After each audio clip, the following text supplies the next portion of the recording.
அனைவருக்கும் வணக்கம். நீங்க பார்த்துட்டு இருக்கிறது ஸ்ரீ விஷ்ணு ஜோதிடம். நான் உங்க லட்சுமி நாராயணன். நாம இந்த வீடியோல பார்க்க போற தலைப்பு, மீன ராசிக்கு என்ன பிரச்சனை, ஏன் கஷ்டம் தீரவே மாட்டேங்குது, ஏன் மக்களோட நம்மளால ஒன்றி போக முடியல, ஏன் நம்மள எல்லாரும் யூஸ் பண்ணிக்கிறாங்க, இந்த மாதிரியான சில குறைபாடுகளை நம்ம எப்படி நம்மளோட குணாதிசயத்தின் அடிப்படையில மற்றும் நம்மளோட தசாபுத்தியின் அடிப்படையில மீன ராசியோட சில வாழ்க்கை ரகசியங்கள், இதுல வாழ்க்கை ரகசியத்தோட மட்டும் இல்லாம நம்ம வாழ்க்கையை செழுமையா வாழ்றதுக்கு சில ஐடியாக்கள். ஏன்னா எல்லா ராசியும் ஒரே மாதிரி வாழ்ந்துட முடியாது, எல்லாருக்கும் ஒரே மாதிரியான விதி கிடையாது. அப்போ உங்க நேச்சருக்கு தகுந்த மாதிரியான சில வழிகாட்டல்களை இந்த வீடியோல நம்ம பார்க்க போறோம். ஒரு புதுமையான தலைப்புல இந்த வீடியோ இருக்க போது கடைசி வரைக்கும் பாத்தீங்கன்னா ஒரு நல்ல புரிதல் கிடைக்கும். டைம் வேஸ்ட் பண்ணாம வீடியோக்கு போயிடலாம். அதுக்கு முன்னால என்கிட்ட உங்களோட ஜாதகத்தை கொடுத்து தனிப்பட்ட முறையில் ஜாதக பலன்கள் தெரிஞ்சுக்கணும்னு நினைச்சீங்கன்னா கீழே என்னோட வாட்ஸ்அப் நம்பர் கொடுத்துருக்கேன், அதில் நீங்க தொடர்பு கொள்ளலாம். வாங்க இன்னைக்கு வீடியோக்கு போகலாம்.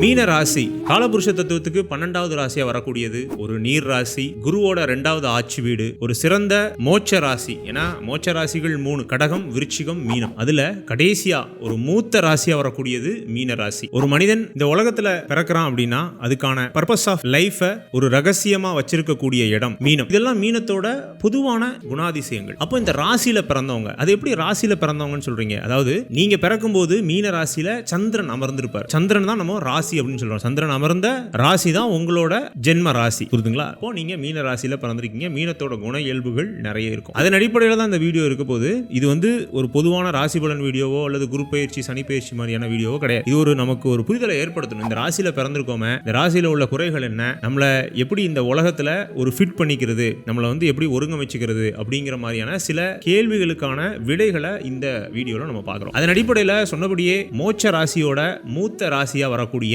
இந்த மீன ராசிக்காரர்கள் இந்த சமூகத்துல ஃபிட் ஆகிறதுக்கு ரொம்ப கஷ்டப்படுவாங்க. சில பேர் இவங்களை ஏமாளின்னு கூட சொல்லுவாங்க. ஏன்னா ஃபிட் ஆகிறதுக்காக தங்களை தாழ்த்திக்கிட்டு, தங்களை சாக்ரிஃபைஸ் பண்ணிக்கிட்டு, தங்களோட இன்பங்கள்லாம் விட்டு கொடுத்துட்டு அந்த சமூகத்தோட ஃபிட் பண்ண பார்ப்பாங்க. ஆனா உண்மையிலே இந்த சமூகத்தில் இருக்கிறவங்கள மிக அதிக சகிப்புத்தன்மை கொண்ட, மிக அதிகமான திறமை கொண்ட, மிக அதிகமான ஸ்கில் கொண்ட ஒரு ராசி அப்படின்னா நம்ம மீன ராசியை சொல்லலாம். காரணம் என்னன்னா, இவங்க சார்ந்த வட்டத்துல இவங்கள்ட்ட உதவி பெறாத நபர்களை பார்க்கிறது அரிது. ஏன்னா எந்த நேரத்தினாலும் போன் எடுப்பாங்க, எந்த நேரத்தினாலும் ஹெல்ப் பண்ணுவாங்க, எந்த நேரத்தினாலும் உங்க கூட வருவாங்க, கூட நிற்பாங்க. அதுதான் மீனத்தோட குணம். இந்த மனிதாபிமானத்தையும் இந்த உதவி செய்யக்கூடிய இயல்பையும் பார்த்து நிறைய பேர் இவங்களை ஏமாளின்னு கூட சொல்லுவாங்க. ஏன்னா அதுதான் இங்க பிரச்சனையும் கூட. இந்த மெட்டீரியல் வாழ்க்கையில இவங்களால பர்ஃபெக்ட்டா மிங்கிள் ஆக முடியாது. நிறைய பேர் இவங்களை ஏமாளின்னு நினைச்சு இவங்களை இன்டென்ஷனா யூஸ் பண்றது கூட இவங்களுக்கு தெரியும். ஆனா அதை கூட வெளிப்படுத்த மாட்டாங்க. அதுதான் ஒரு பேர் இயல்பு அப்படின்னு நம்ம சொல்லலாம். ஒரு பெரிய ஒரு குணாதிசயம். அது 12 ராசிகள்ல மீனத்துக்கு மட்டும் அதிகமா இருக்கு. இதெல்லாம் எப்போ அதிகமா நமக்கு வருத்தத்தை தரும்? ஏன்னா இதெல்லாம் ஒரு குணமா இருந்தா கூட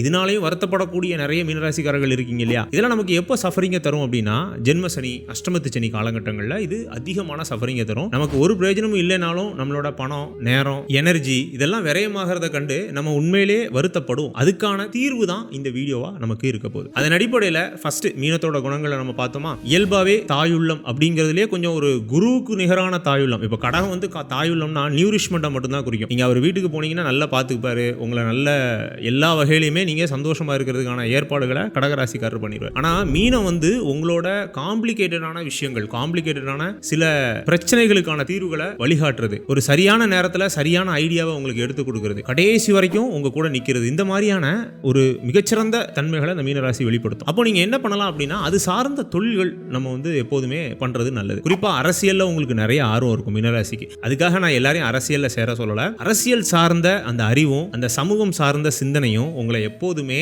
ஒரு ஃப்ரெஷ்ஷா வச்சுக்கணும். உங்களுக்கு வாழ்க்கையில தனிப்பட்ட முறையில் என்ன பிரச்சனைகள் இருந்தாலும் சமூக சேவை, சமூகம் சார்ந்த பிரச்சனைகள்ல நீங்க பங்கெடுக்கும் போது உங்களுக்கு வாழ்க்கை ரொம்ப அர்த்தமுள்ளதா மாறுறதுக்கான வாய்ப்புகள் அது அதிகம். இயல்பாவே தன்னலமற்ற ஒரு குணம் அப்படிங்கிறது மீனராசிக்கு அதிகம். இதுல நீங்க சொல்லலாம், எனக்கு தெரிஞ்ச மீனராசிக்காரர்கள்லாம் அப்படி இல்லையே அப்படின்னு. அங்கதான் தசாபுத்திகள் வேலை செய்யுது. அதை பத்தி நம்ம கடைசி பார்ப்போம். இருந்தாலும் இது பொதுவான குணம். அதாவது நம்மளோட நேச்சர்னு சொல்றோம் இல்லையா, ஒவ்வொரு ராசிக்கும் ஒரு நேச்சர் இருக்கும் இல்லையா, அந்த நேச்சர்ல இருக்கக்கூடிய நல்ல குணங்கள், தீய குணங்களும் இருக்கு. நான் மீனராசிக்கு எல்லாமே நல்ல குணம்னு சொல்லல. தீய குணம்னு மீனராசியை நம்ம சொல்லணும்னா சென்சிட்டிவ், ரொம்ப சென்சிட்டிவா இருப்பாங்க. சின்ன சின்ன விஷயத்துக்கு கூட அந்த கற்பனை பயங்கள் அப்படிங்கிறது அதிகமா இருக்கும். தன்னைத்தானே செல்ஃப் ஹார்ம் பண்ணக்கூடிய பீப்புள்ஸா இருப்பாங்க. செல்ஃப் ஹார்ம்னா என்ன? மற்றவங்களோட பிரச்சனைகளுக்கு அல்லது சமூக பிரச்சனைகளுக்கு அல்லது மற்றவங்கள நம்மளால எதுவும் பண்ண முடியலையேன்னு நம்மள நாமளே கெடுத்துக்குவோம். நம்மள நாமளே மனம் ரீதியாகவும் சரி, உடல் ரீதியாகவும் சரி கெடுத்துக்கிடுவோம். இதெல்லாம் தப்பு. இதெல்லாம் தீய ஒரு தன்மை, மீனத்தோட தீய தன்மை. இதெல்லாம் நம்ம கண்டிப்பா அவாய்ட் பண்ணணும். ஆனா நம்ம சிறப்பா செழுமையா வாழ்றதுக்கு என்ன செய்யணும்? அதுதானே இந்த வீடியோவோட மேட்டரே. ஒன்னு, நீங்க சமூகம் சார்ந்த சிந்தனை சிந்தனையில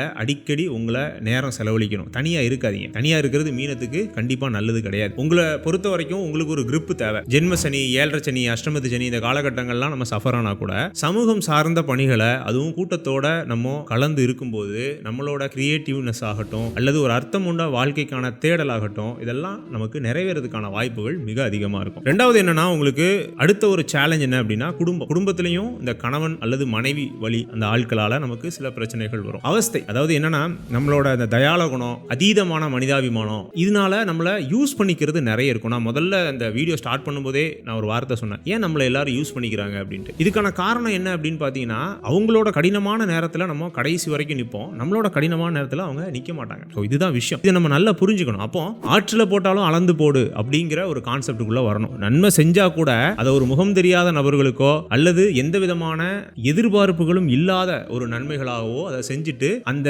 செய் நன்றியை நம்ம உடனடியா மறந்துட்டு அந்த இடத்துக்கே சம்பந்தம் இல்லாத மாதிரி நகர்ந்து போயிடணும். புரியுதுங்களா? அவன் செய்யறான் செய்யல, நான் என்னோட கடமையை செஞ்சுட்டு நான் நகர்ந்து போயிருந்தேன் அப்படிங்கிற மாதிரியான ஒரு கான்செப்டுக்குள்ள வந்துடணும். குறிப்பா குடும்பத்தினர்களுக்குள்ள, அதாவது இந்த கடனுக்கு கையெழுத்து போடுறது, கடன் வாங்கி கொடுக்கறது, இந்த நபருக்கு சிபாரிசு கடிதம் கொடுக்கறது, இந்த மாதிரிலாம் நிறைய போய் மீனராசிக்காரர்கள் மாட்டிக்குவாங்க. அதாவது இந்த தவளை தன் வாயால் கடுங்கிற மாதிரி மீனம் இதுதான் பிரச்சனை. வாக்கு கொடுத்துட்டோமே அப்படிங்கிறதுக்காக கடைசி வரைக்கும் நின்று தங்களுக்கு பாதகமான விஷயத்துக்கு பிள்ளையார் சொல்லி போட்டுட்டு வரக்கூடிய குணம் அதிகமா இருக்கு. அதனால முடிஞ்ச அளவுக்கு எதிர்காலத்துல இதோட தாக்கம் எப்படி இருக்கும் அப்படிங்கறத நினைச்சு நம்மளோட உதவிகளை நீங்க வரையறுத்து வச்சுக்கணும். இதுதான் ஒரு முக்கியமான பாயிண்ட். அடுத்து, இயல்பாவே கடவுள் அருள் நிறையவே உண்டு உங்களுக்கு, அதை நம்ம மறுக்க முடியாது. சில பேருக்கு கடவுள் நம்பிக்கை இல்லாம இருக்கலாம். மீனராசிக்காரர்கள் நம்ம நிறைய பேர் கடவுள் நம்பிக்கை இல்லாம இருக்கலாம். ஆனா உள்ளுணர்வுன்னு ஒரு வேலை செய்யுது இல்லையா? உள்ளுணர்வுன்னு ஒரு விஷயம் இருக்கு. அதாவது இன்ட்யூஷன் சொல்லுவாங்க இங்கிலீஷ்ல. உள்ளுணர்வை நம்ம கண்டிப்பா யாராலும் மறுக்க முடியாது. ஈவன் ஏத்திஸ்டுக்கு கூட இந்த உள்ளுணர்வு உண்டு. அந்த உள்ளுணர்வு இந்த மீனராசிக்காரர்களுக்கு மிக அதிகமாக செயல்படும். இதுக்கான காரணம் என்ன தெரியுங்களா?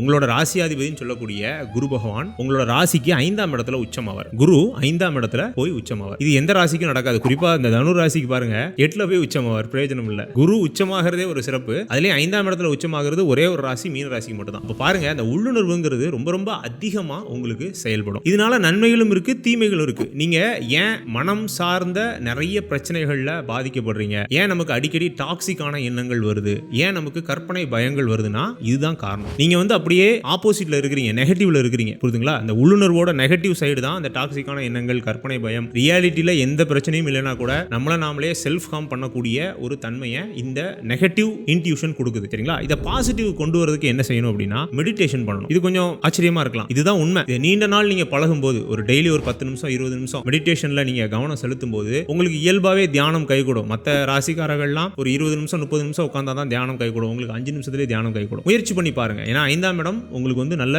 சுத்தமா இருக்கணும் உங்க ஜாதகத்துல. அது போக இந்த 5ஆம் இடத்துல குரு உச்சமாகிற ஒரு மிகச்சிறந்த ஒரு அமைப்பு உங்க ராசிக்கு மட்டும்தான் இருக்கு. அதனால முடிஞ்ச அளவுக்கு டெய்லி மெடிடேஷன் பண்ணுங்க, சூரிய நமஸ்காரம் பண்ணுங்க. இதெல்லாம் உங்களோட உள்ளுணர்வை தட்டி எழுப்பி விட்டுரும். இந்த உள்ளுணர்வுனால நமக்கு நிறைய பயன்கள் உண்டு. அதுல மிகச்சிறந்த பயன் என்ன அப்படின்னா, அடுத்து நடக்க போற விஷயத்த நம்மளால துல்லியமா கணிக்க முடியும். அதே மாதிரி எதிராளியோட இன்டென்ஷன் நமக்கு இயல்பா தெரிய ஆரம்பிச்சிடும். அடுத்து நம்ம என்ன செய்யணும், அடுத்து என்ன நடக்கும் அப்படிங்கிற ஒரு கிளாரிட்டி அதுதானே இல்லாம இருக்கிறீங்க இல்லையா? அந்த கிளாரிட்டி நமக்கு இதனால நமக்கு கிடைச்சிடும். தொடர்ந்து இந்த மெடிடேஷன் அப்படிங்கறத ஃபாலோ பண்ணுங்க. அப்புறம் மிக முக்கியமான விஷயம், தசாபுத்தி அமைப்புகள். இப்போ நம்ம இவ்வளவு நேரம் பேசின இந்த மீனராசியோட கேரக்டர் எல்லாமே எல்லாருக்கும் ஒத்து வருமா அப்படின்னா இல்ல, ஒவ்வொருத்தருக்கும் ஒவ்வொரு மாதிரி இருக்கும். அதுல சில ஏற்ற இறக்கங்கள் வருது இல்லையா? அதுக்கான காரணமே இந்த தசாபுத்திகள் தான். அதை நம்ம பார்த்துடலாம். இப்போ இந்த ஸ்கிரீன்ல ஒரு அட்டவணை தெரியுது பாருங்க. இந்த அட்டவணை நீங்க நிறைய பேர் பார்த்திருப்பீங்க. இருந்தாலும் புதுசா வந்தவங்களுக்காக இதை பத்தி நான் ஒரு தெளிவு கொடுத்துறேன். மீனராசியில மொத்தம் 3 நட்சத்திரங்கள் இருக்கு. புரட்டாதி, உத்திரட்டாதி, ரேவதி. இந்த 3 நட்சத்திரத்தை தான் நீங்க பிறந்திருப்பீங்க. அதன் அடிப்படையில் இந்த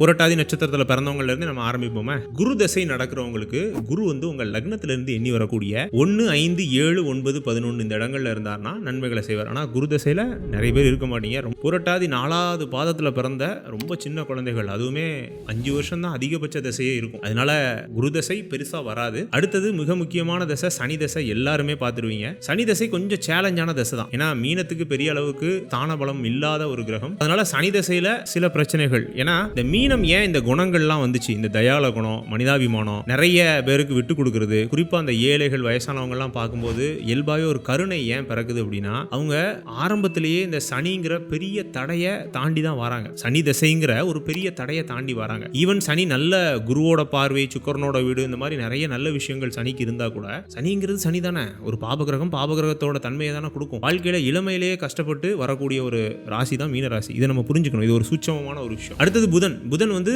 படிக்கிற காலகட்டத்தில் வரும். இப்போ ரேவதி நட்சத்திரத்துக்குலாம் பிறக்கும் போதே வரும். உத்திரட்டாதி நட்சத்திரத்துக்கு ஆரம்பத்தில் வரும். அதாவது சனி தசை முடிஞ்ச உடனே அந்த ஒரு 10 பருவத்தில் இந்த புதன் தசை வரும். புதன் தசை நல்லா இருக்கணும். உங்க லக்னத்திலிருந்து எண்ணி வரக்கூடிய 1, 3, 5, 7, 9, 10, 11 கிட்டத்தட்ட புதன் எல்லா இடத்துலையும் இருக்கலாங்க. புதனுக்கு மறைவு ஸ்தானமே கிடையாது. 1ல இருந்து 12 வீடுகள் வரைக்கும் இருக்கலாம். புதனுக்கு வந்து செவ்வாயோட பார்வை சேர்க்கை இருக்கக்கூடாது. புதன் வந்து நீசம் அடைஞ்சிருந்தாருன்னா நீச பங்கம் அடைஞ்சிருக்கணும். குறிப்பா ராகு கூட சேரக்கூடாது. இந்த மாதிரி சின்ன சின்ன கிரிட்டேரியா தான் புதனை பொறுத்த வரைக்கும் உண்டு. அடுத்தது கேது தசை நடக்கிறவங்க இது ஒரு மாதிரியான கன்சால்டேஷன் அப்படின்னு சொல்லலாம். இருந்தாலும் இந்த கேது யோகத்தை செய்யணும் அப்படின்னா உங்க லக்னத்திலிருந்து எண்ணி வரக்கூடிய 3, 6, 10, 11 இருந்தார் அப்படின்னா மிகச்சிறந்த நன்மைகளையும், மற்ற இடங்கள்ல இருந்தாருன்னா ஒரு மிதமான பலன்கள், இல்லைன்னா அந்த வயதுக்குனே உண்டான சேலஞ்சஸை நமக்கு கொடுப்பார். அப்புறம் சுக்கிர தசை, இதுவும் மிக முக்கியமான தசை. இந்த உத்திரட்டாதிக்கும் ரேவதிக்கும் கரெக்டா அந்த 10 பருவம் முடிஞ்சு இளமையில ஒரு 25, 26 வயசுல தொடங்கும். ஒரு அற்புதமான ஒரு தசையா இருக்கணும் அப்படின்னா சுக்கிரன் உங்க லக்னத்திலிருந்து எண்ணி வரக்கூடிய 1, 4, 5, 7, 9, 10, 11 இந்த இடங்கள்ல இருக்கணும். இந்த இடத்துல 7, 10 மட்டும் ஒரு 2ஆம் தரமான யோகம். மற்ற இடங்கள் எல்லாமே ஒரு அற்புதமான ஒரு பலனை சுக்கிரனால கொடுக்கும். அந்த 20 வருஷமும் உங்க லக்னம் ஒரு பொருளணி லக்னமா இருந்துச்சு. பொருளணி லக்னங்கள் என்ன? ரிஷபம், மிதுனம், கன்னி, துலாம், மகரம் மற்றும் கும்பம். இந்த 6 லக்னங்கள்ல நீங்க பிறந்து மீன ராசியா இருந்தீங்கன்னு வைங்களேன், சுக்கிர தசை அற்புதமான பலன்களை கொடுத்துரும். குறிப்பா நான் சொன்ன அந்த 1, 4, 5, 7, 9, 10, 11 இந்த இடங்கள்ல இருக்கும்போது மிகச்சிறந்த தசை. ஏன்னா நிறைய பேர் இந்த சுக்கிர தசை தான் பார்த்திருப்பீங்க. சுக்கிர தசை நிறைய பேரை தூக்கி விட்டுருக்கும், நிறைய பேரை கவுத்தும் விட்டுருக்கும். அதுதான். அடுத்தது சூரிய தசை. ஒரு மிதமான தசை. கிட்டத்தட்ட கேது மாதிரியே ஆக்ட் பண்ணுவாரு. இந்த சூரிய தசை நன்மை செய்யணும் அப்படின்னா உங்க லக்னத்திலிருந்து எண்ணி வரக்கூடிய 3, 6, 10, 11 இந்த இடங்கள்ல அவர் இருக்கலாம். அருளணி லக்னமா இருந்தா மிகச்சிறப்பு. பொருளணி லக்னமா இருந்தா ஆவரேஜான பலனை கொடுப்பார். இந்த அருளணி பொருளணிங்கிறதுக்கான ஒரு விளக்கத்தையும் நான் கொடுத்துறேன். 12 லக்னங்கள்ல நீங்க பிறந்திருப்பீங்க. ஏதாவது ஒரு லக்னத்துல தான் பிறந்திருப்பீங்க. பொருளணி லக்னம் நான் சொன்னேன். ரிஷபம், மிதுனம், கன்னி, துலாம், மகரம், கும்பம் இந்த 6 லக்னங்களும் பொருளணி லக்னங்கள். அருளணி அப்படின்னா மேஷம், கடகம், சிம்மம், விருச்சிகம், தனுசு, மீனம் இந்த 6 லக்னங்களும் அருளணி லக்னங்கள். இது ராசி கிடையாது, லக்னம். நான் ஏன் இந்த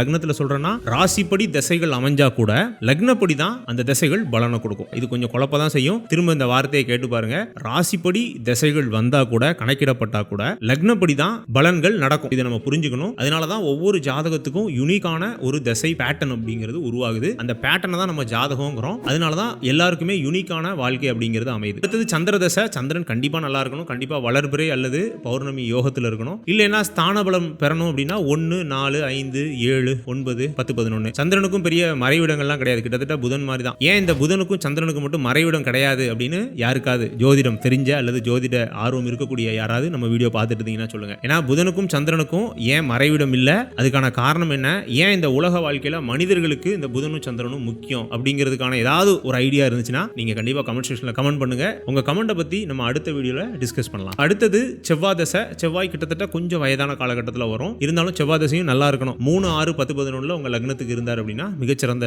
ஒரு தசையா இருக்கும். அல்லது நீங்க பொருளணி லக்னத்துல பிறந்து கொஞ்சம் கெட்டிருந்தார் அப்படின்னா அவரால் பெரிய அளவுக்கு நல்ல பலன்களை கொடுக்க முடியாது. செவ்வாய்ங்கிறதும் கிட்டத்தட்ட கேது சூரியன் மாதிரி தான் ஆக்ட் பண்ணும். அடுத்தது ராகு தசை. பொதுவாக ராகு தசை வராது. ஏன்னு பாருங்களேன். இப்போ உத்திரட்டாதி ஒரு 2ஆம் பாதத்தில் ஒரு குழந்தை பிறகு, உத்திரட்டாதி 2ஆம் பாதம் அப்படின்னா முதல்ல சனி தசை. சனி தசையில ஒரு 10 வருஷம் இருக்குன்னு வைங்களேன். 10 வயசு வரைக்கும் சனி தசை. அடுத்தது புதன் 17, 27 வயசு வரைக்கும். அடுத்தது கேது ஒரு 7 வருஷம் 34. அப்புறம் சுக்கிர தசை வந்துடும் 44, 54 வயசு 20 வருஷம் இல்லையா. அப்போ 54 வயசு வரைக்கும் சுக்கிர தசை நடக்கும். அப்புறம் சூரிய தசை ஒரு 6 வருஷம் 60 வயசு ஆயிரும். அப்புறம் சந்திர தசை 70 வயசு 10 வருஷம் இல்லையா, அதனால 70 வயசு ஆயிரும். அப்புறம் செவ்வாய் தசை அது ஒரு 7 வருஷம் 77 வயசு. அப்ப 77, 78 வயசுக்கு அப்புறம் தான் அந்த ராகு தசை தொடங்கும். அப்ப பாருங்க, அந்த ராகு தசையும் சில பேருக்கு தொடங்கும், சில பேருக்கு தொடங்காது. இந்த மாதிரி விஷயங்கள்லாம் இருக்கு. ஆனா அந்த ராகு தசை 3, 6, 10, 11 இருந்தா அவரோட தசையில நன்மை செய்வாரு. மற்ற இடங்கள்ல இருந்தா பெரிய அளவுக்கு நன்மைகள் இல்லை. இப்போ ஒரு புரிதல் உங்களுக்கு ஏற்பட்டிருக்கும்னு நினைக்கிறேன். மீன ராசியோட பிரபஞ்சத்துல நம்மளோட பார்ட் என்ன, இந்த சொசைட்டில நம்ம ஏன் அன்ஃபிட்டா இருக்கோம், அதை மாத்துறதுக்கான சில வழிகள்